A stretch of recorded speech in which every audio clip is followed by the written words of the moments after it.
Hello students, welcome back. આજના આ લેક્ચરની અંદર આપણે બાહ્ય સંવર્ધન પ્રયુક્તિઓ, પરાગરજ સ્ત્રીકેસર આંતરસંબંધો અને કૃત્રિમ સંકરણ વિશે અભ્યાસ કરીશું. તો સૌપ્રથમ આપણે અભ્યાસ કરીએ બાહ્ય સંવર્ધન પ્રયુક્તિ. હવે બાહ્ય સંવર્ધન પ્રયુક્તિ એટલે કે પરપરાગનયનની ક્રિયા દ્વારા નવી વનસ્પતિઓની જાતિઓનું નિર્માણ કરવું. હવે જો વનસ્પતિઓમાં દ્વિલિંગી પુષ્પો ઉત્પન્ન થાય છે તો સંભવ છે કે તેની અંદર સ્વપરાગનયન જે છે એની સંભાવના ખૂબ જ વધારે હોય, કારણ કે તે એક જ પુષ્પમાં સ્ત્રીકેસર અને પુંકેસર બંને પ્રજનન અંગો આવેલા છે. એટલે એ જ પુષ્પની પરાગરજ એ જ પુષ્પના સ્ત્રીકેસર પર જશે. તો આ ઉભયલિંગી વનસ્પતિઓ જે છે તેની અંદર સતત સ્વપરાગનયન થતું રહે છે. હવે આવી રીતે જો કોઈ પણ વનસ્પતિમાં સતત માત્ર અને માત્ર સ્વપરાગનયન જ થતું રહે તો તેના લીધે તેમાં અંતઃસંવર્ધન દબાણ ઉત્પન્ન થાય છે, કારણ કે તેના જનીનિક દ્રવ્યની અંદર જોઈએ તેટલો સુધારો અથવા તો નવા ગુણધર્મો નથી આવતા, જેના પરિણામે આવી વનસ્પતિમાં અંતઃસંવર્ધન દબાણ ઉત્પન્ન થાય છે. તો આ અંતઃસંવર્ધન દબાણને અટકાવવા માટે વનસ્પતિઓ જે છે એ કેટલીક પ્રયુક્તિઓ વિકસાવે છે, જેના પરિણામે તેમાં પરપરાગનયનની ક્રિયા સરળતાથી થઈ શકે. તો આવી આપણે કેટલીક પ્રયુક્તિઓનો અભ્યાસ કરીએ. તેમાં સૌથી પહેલી છે પૃથક પક્વતા. હવે પૃથક એટલે કે પહેલાં અને પક્વતા એટલે પરિપક્વ થવું. હવે ઘણી વખત અમુક વનસ્પતિઓમાં શું થાય છે કે તેમાં સ્ત્રીકેસર અને પુંકેસર બંને એક જ વનસ્પતિ પર હાજર હોય, છતાં આનામાં શું થશે કે અમુક વનસ્પતિ એ પુંકેસરમાંથી પરાગરજ ઉત્પન્ન થાય એનાથી પહેલાં જ એનું જે પરાગાસન છે એને ગ્રહણશીલ બનાવે છે, એટલે કે એ પરાગરજને ગ્રહણ કરી શકે. પરંતુ જ્યારે ખરેખર તેમાંથી પરાગરજ ઉત્પન્ન થાય ત્યારે તેનું પરાગાસન એ ગ્રહણશીલ નથી હોતું, કારણ કે પરાગાસન જે છે એની ગ્રહણશીલતા ચોક્કસ સમય માટે હોય છે અને ચોક્કસ સમય બાદ આ પરાગાસનની જે ગ્રહણશીલતા છે એ ઓછી થઈ જાય છે, એટલે કે તે પરાગરજને ગ્રહણ નથી કરી શકતું. ઉદાહરણ તરીકે સૂર્યમુખી. તો સૂર્યમુખી જે છે એની અંદર સ્ત્રીકેસર અને પુંકેસર બને છે, પરંતુ પુંકેસરમાંથી પરાગરજ ઉત્પન્ન થાય એના થોડા સમય પહેલાં જ સ્ત્રીકેસરનું જે પરાગાસન છે એ ગ્રહણશીલ બની જતું હોય છે, જેના પરિણામે એના પુષ્પની પુંકેસરની જે પરાગરજ છે એ એના સ્ત્રીકેસર પર નથી આવતી. એવી જ રીતે પામ્સ જે છે જેની અંદર આપણે નાળિયેરી અને બીજા કેટલાક જે તમે નાની એવી વનસ્પતિ જોઈ હશે કે જેના પર્ણો જે છે એ ચાઇનીઝ ફેન જેવા હોય છે, તો આ બધી વનસ્પતિઓનો આપણે પામ્સમાં સમાવેશ કરીએ છીએ. તો આ પામ્સ છે એનામાં પણ એક જ વનસ્પતિમાં બંને પુષ્પો જોવા મળે છે, છતાં આનામાં શું થાય છે કે જે પરાગાસન છે એ ઘણા સમય પહેલાં પરિપક્વ થાય છે. સૂર્યમુખી જેવા પુષ્પોમાં ઓછા સમય પહેલાં પરિપક્વ થાય છે, પરંતુ આ પામ્સમાં પરાગરજ મુક્ત થાય એનાથી ઘણા સમય પહેલાં ઓલરેડી સ્ત્રીકેસર જે છે એ પરિપક્વ થઈ ગયું હોય છે. તો જ્યારે આ વનસ્પતિની પરાગરજ ઉત્પન્ન થાય ત્યારે તે સ્ત્રીકેસર જે છે એ ગ્રહણશીલ નથી હોતું, અથવા તો તેનામાં બીજી કોઈ વનસ્પતિની પરાગરજ સ્થાપિત થઈ ગઈ હોય છે અને ફલનની ક્રિયા પણ ઘણી વખત થઈ ગઈ હોય છે. તો આવી રીતે પૃથક પક્વતા દ્વારા વનસ્પતિઓ જે છે એ પોતાની રીતે જ સ્વપરાગનયન અટકાવી અને પરપરાગનયન કરે છે. એના સિવાય બીજી પ્રયુક્તિ છે કે સ્ત્રીકેસર અને પુંકેસર એ બંને અલગ અલગ સ્થાને આવેલા હોય. એટલે કે નોર્મલી વનસ્પતિઓમાં શું થાય છે તો અહીંયા મધ્ય ભાગે આવી રીતે સ્ત્રીકેસર અને આની ઉપરની તરફ આવી રીતે પુંકેસર આવેલા હોય છે. તો જ્યારે આની પરાગરજ નીચે આવે છે ત્યારે ડાયરેક્ટલી સ્ત્રીકેસર ઉપર જ સ્થળાંતરિત થાય છે. પરંતુ આ સ્વપરાગનયન રોકવા માટે અમુક વનસ્પતિ શું કરે છે, તો આ એનો સ્ત્રીકેસરનો ભાગ જે છે એટલે કે મહિના પરાગાસન એ ઉપરની તરફ આવેલું હોય છે અને જે પુંકેસર છે એ આવી રીતે સ્ત્રીકેસરની નીચે ગોઠવાયેલા હોય છે. તો આના પરિણામે શું થશે, તો આની પરાગરજ જે છે એ જો પડશે તો એ પણ આમ નીચેની સાઈડ પડશે, આના પરાગાસન ઉપર સ્થાપિત નહીં થઈ શકે. તો આવી જે પ્રયુક્તિ છે એ પ્રિમ્યુલા જેવી વનસ્પતિઓમાં જોવા મળે છે. તો આ પ્રમાણે પણ સ્વપરાગનયન રોકી શકાય છે. એના સિવાય બીજી પ્રયુક્તિ છે સ્વ અસંગતતા. તો હવે આ સ્વ અસંગતતામાં શું થશે, તો આ સ્વ અસંગતતા એક જનીનિક ક્રિયાવિધિ છે, એટલે કે જનીનો પર આધાર રાખતી પ્રયુક્તિ છે. આની અંદર શું થાય છે, તો એ જ વનસ્પતિની પરાગરજ જે છે એ જ વનસ્પતિના એ જ પુષ્પ પર અથવા એ જ વનસ્પતિના બીજા પુષ્પ પર જાય. એટલે કે અહીંયા વનસ્પતિ નથી બદલાતી, જો બદલાશે તો માત્ર પુષ્પ. તો ત્યારે તો આને આપણે સ્વપરાગનયન કહીએ છીએ. તો જ્યારે આ પરાગરજનું સ્થળાંતરણ સ્ત્રીકેસર ઉપર થાય તો તે સ્ત્રીકેસર એ પરાગરજનું અંકુરણ થવા નથી દેતા. તે વનસ્પતિની હોય છે છતાં પણ તે પરાગરજનું અંકુરણ નથી થતું. અને અથવા તો અંકુરણ થઈ જાય તો તે પરાગનલિકાનો વિકાસ નથી થવા દેતા. અને જો પરાગનલિકાનો વિકાસ નહીં થાય તો અંડકમાં ફલનની ક્રિયા પણ નહીં થાય. તો આવી રીતે જનીનિક ક્રિયાવિધિ સ્વ અસંગતતા દ્વારા માલવા જેવી જે વનસ્પતિ છે તે સ્વપરાગનયન અટકાવે છે. એના સિવાય અન્ય પ્રયુક્તિ છે એકલિંગી પુષ્પો ઉત્પન્ન કરવા. એટલે કે વનસ્પતિમાં નર પુષ્પ અને માદા પુષ્પ બંને અલગ અલગ હોય. જેમ કે હવે આની અંદર આપણે એક સદની અને દ્વિસદની આ બંનેનું ઉદાહરણ લઈ શકીએ. તો હવે આ એક સદની વનસ્પતિ શું છે, તો જેમાં એક જ વનસ્પતિ પર નર અને માદા બંને પુષ્પો આવેલા હોય. આ બંને પુષ્પો જે છે એ અલગ અલગ છે પરંતુ એક જ સદન એટલે કે એક જ વનસ્પતિ પર આવેલા છે. તો આવી રીતે દિવેલા અને મકાઈ જે છે એ એક સદની વનસ્પતિ છે. તો આની અંદર આપણે સરળતાથી સ્વફલન અટકાવી શકીએ, પરંતુ એનામાં ગેટેનોગેમી નથી અટકાવી શકાતું. એના સિવાય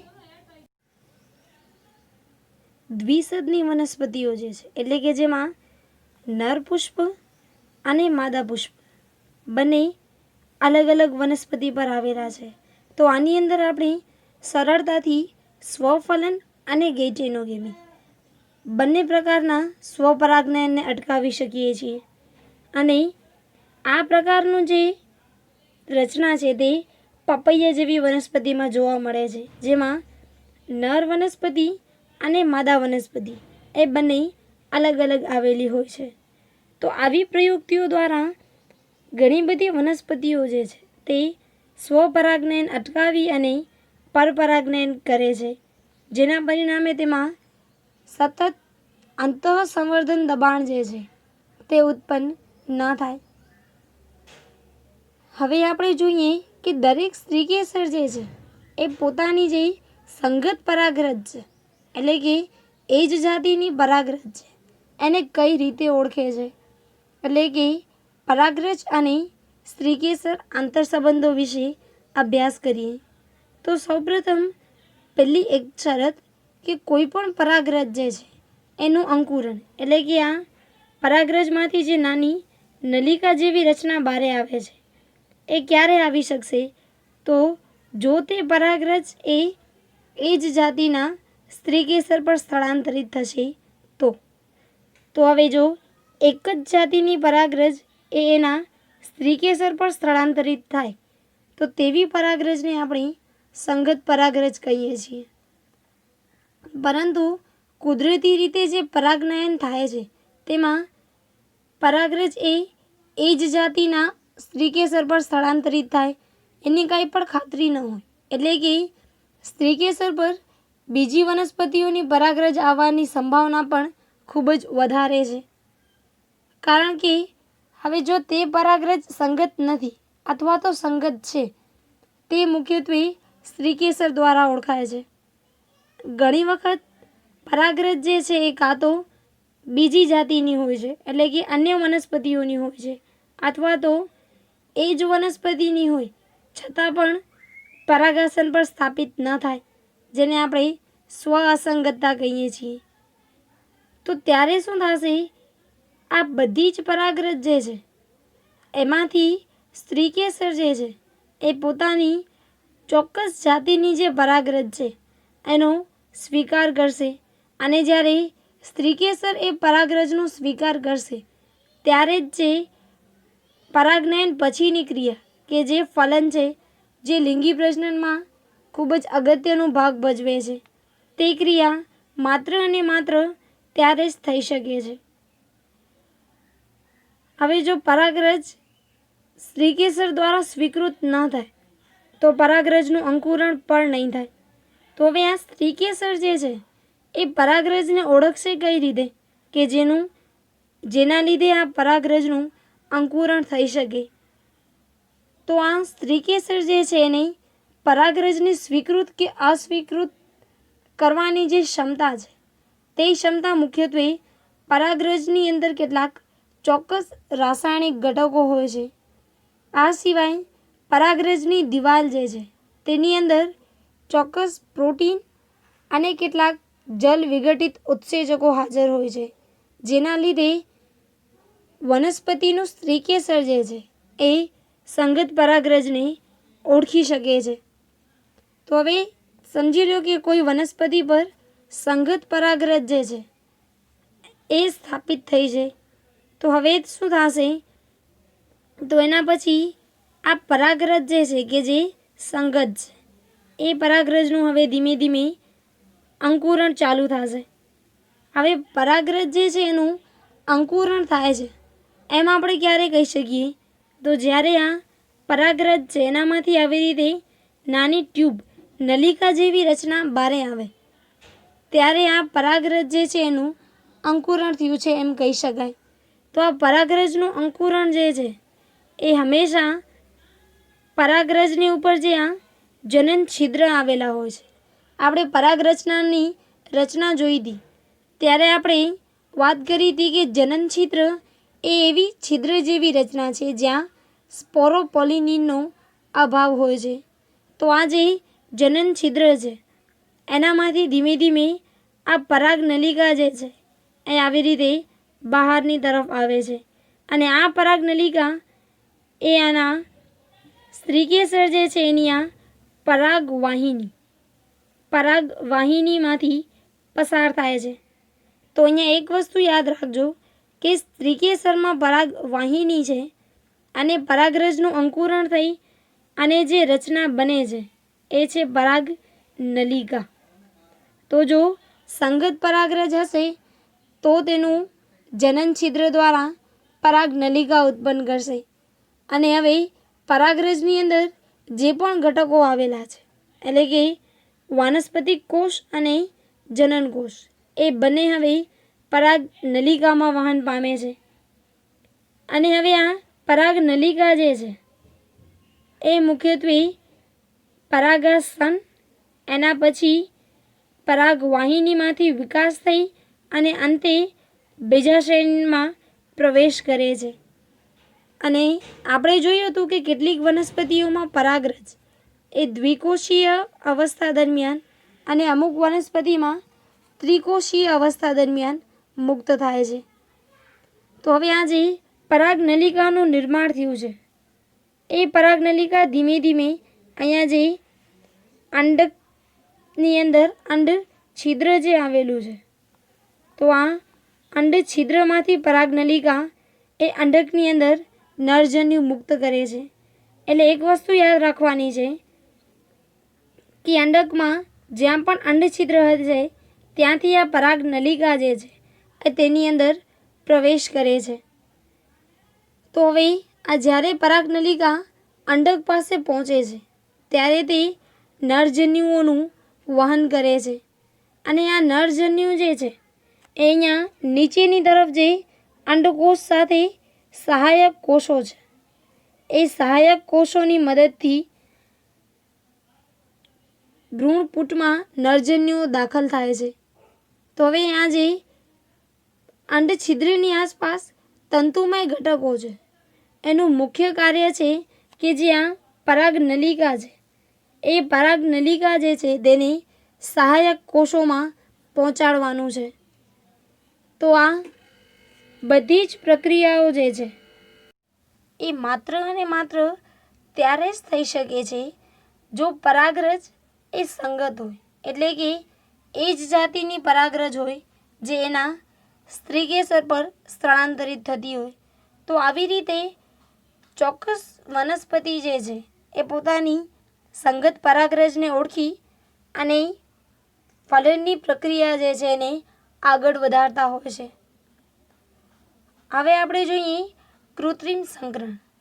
તો હવે કૃત્રિમ સંકરણમાં મુખ્યત્વે શું થાય છે તો જે કોઈ પણ ઈચ્છિત પરાગરજ એટલે કે આપણને જે બે વનસ્પતિઓનું સંકરણ કરાવવું છે તો તેમાં આપણને જે વનસ્પતિની પરાગરજ જોઈએ છે કે જેને આપણે ઈચ્છિત પરાગરજ કહીએ છીએ તેનો ઉપયોગ કરી અને આપણે બે અલગ અલગ વનસ્પતિઓ વચ્ચે સંકરણ કરાવીએ છીએ.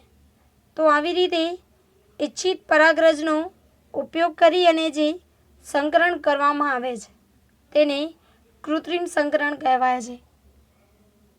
હવે આ કૃત્રિમ સંકરણ દરમિયાન સ્ત્રીકેસર જે છે એને અસંગત પરાગરજથી રક્ષિત કરવામાં આવે છે.